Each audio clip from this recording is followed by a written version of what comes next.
భయంకరంగా ఉందేమో అనిపిస్తుంది నాకైతే కొన్ని ఇన్సిడెంట్స్ చూస్తున్నప్పుడు. ఎందుకంటే జస్ట్ ఒక 120 డేస్లోనే 4-5 ఇన్సిడెంట్స్ జరిగినాయి. అంటే పర్యవేక్షణ లేదు, అప్పుడున్న పరిస్థితి కంటిన్యూ అవుతూ ఇంకా అది పీక్స్కి వెళ్తున్నది. యా తల్లి మాట్లాడుకుంటూ ఏడుస్తుంది పండుగ పూట అని. ఇలా సీతారాముల కళ్యాణం అబ్బాయి ఉగాది రోజు వచ్చినా బతికి బయటపడేటోడు, ఇంటికి వచ్చినా కూడా ఇంటికి అప్పుడు వచ్చిన రాలేకపోయినాను. ఇలా సీతారాముల వారి కళ్యాణం అయ్యి రోడ్ల మీద ఊరేగింపు జరగాల్సింది ఇలా ప్రశాంత్ పాడయి అలా జూలపల్లి పోచంపల్లిలా పాడై తిరిగే ఆ ప్రజలు ఇటు మోయాల్సింది పాడలు మూసే పరిస్థితి తెలంగాణలో ఉన్నది. చాలా దుర్మార్గం అసలు. ఇప్పుడు ఇదే మార్చరీ దగ్గర వేణుగోపాల్ రెడ్డి కావచ్చు, ఇషాన్ రెడ్డి కావచ్చు, మా సాయి కావచ్చు, చచ్చిపోతే ఇక్కడికే వచ్చి కూర్చున్నాం. సేమ్ అదే ఇదేం తెలంగాణ రాకముందు ముచ్చట. తెలంగాణ వచ్చిన తర్వాత మళ్ళీ ఇక్కడికే వచ్చి అవే సమస్యల మీద మాట్లాడాల్సిన దుస్థితి తెలంగాణలో పడ్డది. చాలా దారుణం. నాకు చాలా బాధ అనిపించింది ఏంటంటే ప్రవర్తన కూడా, పోలీసు వాళ్ళ ప్రవర్తన. రాత్రి 12:30-1 అసలు హైదరాబాద్ అంటే తెలియని ఈ 75 ఏళ్ళు 76 ఏళ్ళ పెద్ద మనిషిని అంబులెన్స్కి వెళ్ళి బయటికి నెట్టి దొంగలు లెక్క ఇట్లా ఏలు పెట్టి చూపించి తల్లి మీద కూడా చేయి లేపిండట. ఆ పిల్లగాని ప్రశాంతి తల్లి మీద కూడా చేయి లేపిండట. ఇది ఎక్కడి పైశాచికం? అసలు ఏం నడుస్తుంది తెలంగాణలో? ఏమవుతుంది? గత 10 ఏళ్ళు అయిపోయింది. ఈ పరిస్థితులు మారాలనే ఉద్దేశంతో ఇట్లా వచ్చిన తర్వాత ఈ ప్రభుత్వంలో ఉన్నటువంటి అధికారులకు కూడా ఒంట్లో ఇసుమంత భయం లేకుండా ఇక్కడ కూడా పొద్దున కూడా వచ్చి ఏలు పెట్టి చూపించి ఇట్లా వార్నింగ్ ఇచ్చిపోతున్నట్ట. తండ్రి ఏమన్నాడు ఇంతకుముందు? నాకేం అవసరం లేదు, పైసలు అవసరం లేదు. కొడుకే పోయిన తర్వాత ఇంకేంది భయ్? ఎంతమంది కొడుకులను కూడా కొట్టుకోవాలి తెలంగాణలో? ఎంతమంది పిల్లలు పోవాలి? 60 మంది అట్ట ఫుడ్ పాయిజన్. అన్నం బువ్వ కూడా చక్కగా పెట్టరించలేని ప్రభుత్వాలు మీ పొద్దున్న లేసే పదవుల కోసం పాకలాట, పైసల కోసం దేవులాట లెక్కనే ఉన్నది మొత్తం తెలంగాణలో. మీరు వచ్చిన తర్వాత కూడా ఇట్లయితే ఇట్లా ప్రభుత్వం అబాసు పాలవుతుంది. ఇటువంటి పైశాచిక ప్రభుత్వాలు గత 10 ఏళ్ళు చూసే జనం వాటిని బొందబెట్టిండ్రు. మీరు జాగ్రత్తగా ఉండండి. మార్చరీ ముంగట ఉస్మానియా గాంధీ హాస్పిటల్ మార్చరీ ముంగటకి వెళ్ళి చెప్తున్నాం మీకు. మీరు ఈ పద్ధతులు మార్చుకోకుండా పోతే ఇట్లనే కనుక జరిగేది ఉంటే మాత్రం మీకు కూడా ఇదే పరిస్థితి చూడాల్సిన పరిస్థితి వస్తుంది. ఇంకెంతమంది కనీసం అరే ఇప్పటిదాకా స్టాఫ్ లేరా, పాడలేరా? ఇదో ముందు 30 రూపాయలు జడ్సన్ భాయ్ చెప్తున్నాడు. 30 రూపాయలకు మొత్తం యాడికెళ్ళి పెడతారు? ఎక్కడికెళ్ళి అవుతుంది? ఏం చేస్తున్నారు? 7,500 రూపాయలు మీరు కాంట్రాక్ట్. ఇన్సిడెంట్ జరగడం ఒక ఎత్తు, జరిగిన తర్వాత దాన్ని వదిలేయడం ఇంకొక ఎత్తు, మూడోది ఇది జరిగిన తర్వాత ఇంకొక దగ్గర మళ్ళీ జరగడం. పట్టించుకుంటలేరు, ఎవరు లేరు. ఇప్పుడే మన తొలి వేలకు తప్ప ఇంకేమైనా ఛానల్ వచ్చిందా? ఇడికి మెయిన్ స్ట్రీమ్ ఛానల్లో వచ్చిందా? ఏవి రాలే కదా. అరే ఈ టైంలో కూడా రారా అబ్బాయి? మీకు అర్థమవుతలేదు. ఇంకా కూడా వేసుకొని కూర్చుంటారు ఎప్పటికి. మీకు అడ్వర్టైజ్మెంట్లు కావాలి, మీకు పైసలు కావాలి, లెక్క పెట్టుకుంటా. ఇటువంటి టైంలో కూడా మీరు వచ్చి ప్రజల పక్షాన్ని అసలు ఎందుకు జరిగింది? మరి ఇక్కడ జరుగుతున్న విషయం తప్ప ఏమన్నా కరెక్టా? ఏదో మీరైతే వచ్చి నిర్ధారణ అయితే చేయాలి కదా. ఏం జర్నలిజం చేస్తున్నారు మీరు? తెలంగాణలో మేధావులందరూ ఏంది ఎక్కడున్నారు? చాలు బయటికి రాండి, మాట్లాడాల్సిన అవసరం ఉన్నది. లేకపోతే ప్రభుత్వాలు ఇట్లనే మౌనంగా కూర్చుంటే ఇంకెంతమంది ప్రవళికతోటి ఆఖరి అనుకున్నాం భయ్. మళ్ళీ ప్రశాంత్తో మొదలైంది, బోని మొదలైంది. ఇప్పుడు మళ్ళీ ఈ చదువుకునే పిల్లలు తెలంగాణలో చదువులకు బడులు లేవు. చదువుకుందామంటే వచ్చి వైద్యము సరిగా లేదు.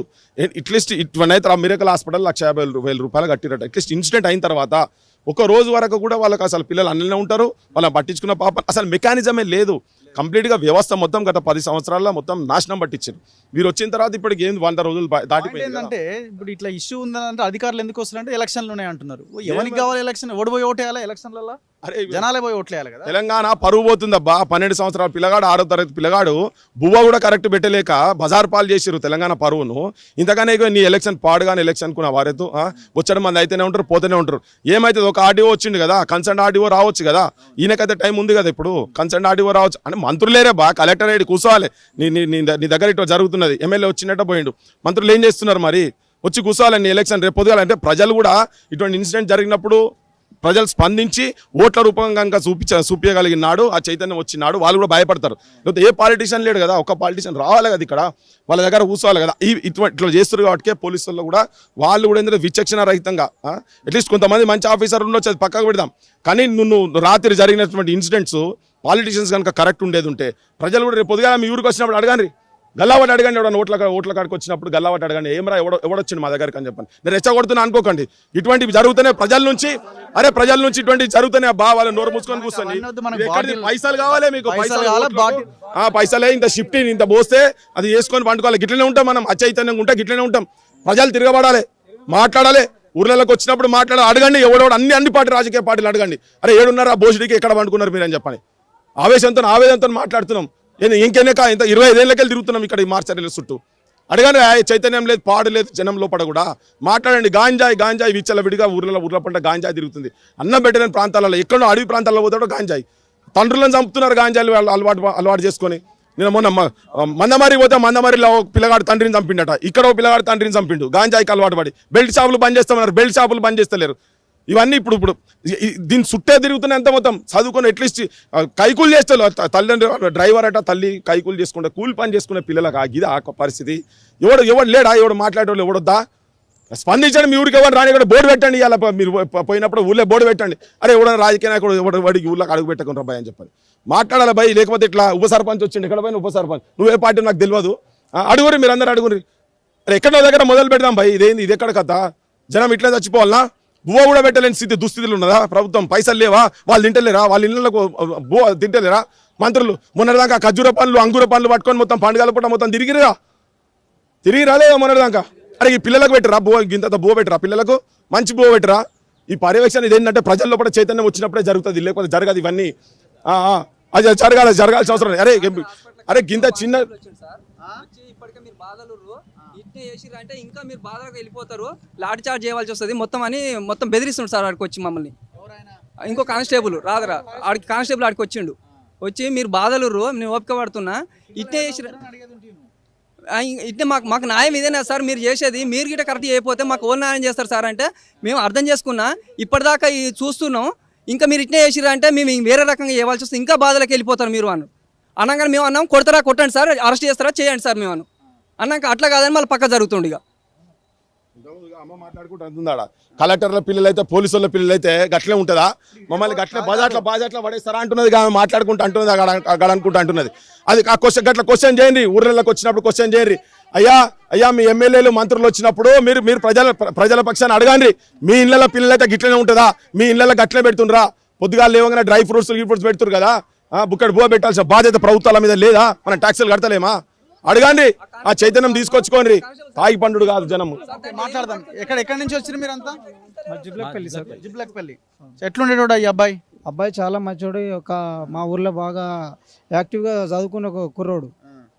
మరి ఇట్లా జరిగింది ఏమనుకుంటున్నారు మీరంతా? మేము ఎందుకు ఇట్లా జరిగింది? ఇప్పుడు జరిగిన అధికారుల మీద మేము ఖచ్చితంగా మాకు కోపదృప్తులు చాలా ఉన్నాయి సార్. ఎందుకంటే మాకు ఈ న్యాయం జరగాలంటే దిశ కార్యక్రమంలో ఏ విధంగా వాళ్ళను అరెస్ట్ చేసి నలుగురిని తీసుకుపోయి ఎట్లా చంపిర్రో ఆ విధంగా చేస్తేనే ఈ అధికారులు భయపడతారు. అది జరగాలి, ప్రజలకు న్యాయం జరగాలంటే ఈ అధికారులను బతకనియొద్దు. తప్పు చేసిన అధికారులను రాజకీయ నాయకులు ఎట్టుకోవాలి, వాళ్ళ దగ్గర మాత్రం పైసలు తీసుకుందాం. రాజకీయ నాయకులను కూడా మేము వాళ్ళను వేధిస్తూనే ఉంటాం సార్, వాళ్ళపైన తిరుగుబాటు చేస్తూనే ఉంటాం. సో ఇది ప్రస్తుత సిచ్యువేషను. ఇప్పుడు పోస్ట్ మార్టం కంప్లీట్ అయిన తర్వాత బాడీ ఊరికి షిఫ్ట్ చేసే ఆలోచన. ఎందుకంటే ఇప్పుడు పేరెంట్స్ కూడా ఏంటంటే ఇక వీళ్ళు చేసేటట్లేరు, వీళ్ళు ఏమి మాట్లాడేటట్టు లేరన్న ఒక నిరుత్సాహమైన పరిస్థితిలో ఉన్నారు. కొడుకును కోల్పోయి పుట్టెడు దుఃఖంలో ఉన్నారు. ఏం చెప్తారు జడ్సన్ గారు? గత ప్రభుత్వంలో మాకు అన్యాయం జరిగిందని కాంట్రాక్టర్లు మాకు వేల కోట్ల రూపాయలు మేము నష్టపోయినామని వీళ్ళు ప్రభుత్వం రాగానే గత ప్రభుత్వం మాకు అన్యాయం చేసిందన్న కాంట్రాక్టర్కి 7,000 కోట్ల రూపాయలు తీసి వాళ్ళకి వేసిండ్రు కదా మీరు.